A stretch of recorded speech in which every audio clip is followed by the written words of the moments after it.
उसने पत्नी को बेल से बांध दिया और उसे निर्जन द्वीप पर छोड़ने का फैसला किया जब तक कि पत्नी को होश नहीं आ जाता। आदमी पहले ही नाव पर चढ़ गया और ऐसा लग रहा था कि वह अकेले भाग जाएगा, लेकिन पत्नी ने पीछा नहीं किया बल्कि आराम से वापस चली गई और सभी उपयोगी उपकरण चुरा लिए। दरअसल उसने पहले ही मोटरबोट से छेड़छाड़ की थी। मोटरबोट जितनी दूर चली गई पत्थर से बंधी रस्सी उतनी ही टाइट होती गई और अंत में एक धमाके के साथ मोटरबोट टुकड़ों में बिखर गई। आदमी किसी तरह बच निकला इस बार। और एक और बात, कभी एक तीरंदाज की पत्नी ने पहले ही शाखाओं और बेलों से एक इलाज बना लिया था।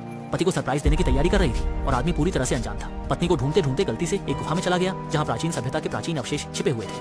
वह जिज्ञासु हो रहा था जब उसने अचानक एक चीख सुनी और आवाज का पीछा करते हुए एक समूह आदिवासी लोगों को पाया। पहले तो उसने ध्यान नहीं दिया, लेकिन फिर उसने एक लटकते हुए सिर को देखा जिसमें एक के सिर पर एक पट्टी थी। इसके कंगन के जैसा दिख रहा है। तभी एहसास हुआ कि कुछ गड़बड़ है।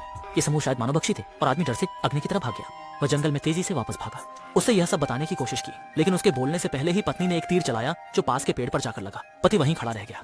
वह अवाक था। उसके मन में जो झटका लगा था वह विश्वास नहीं कर पा रहा था। हर दिन साथ समय बिताने वाली पत्नी अब उसकी जान लेना चाहती थी। पत्नी ने फिर से धनुष खींचा और तीर तेजी से आया, लेकिन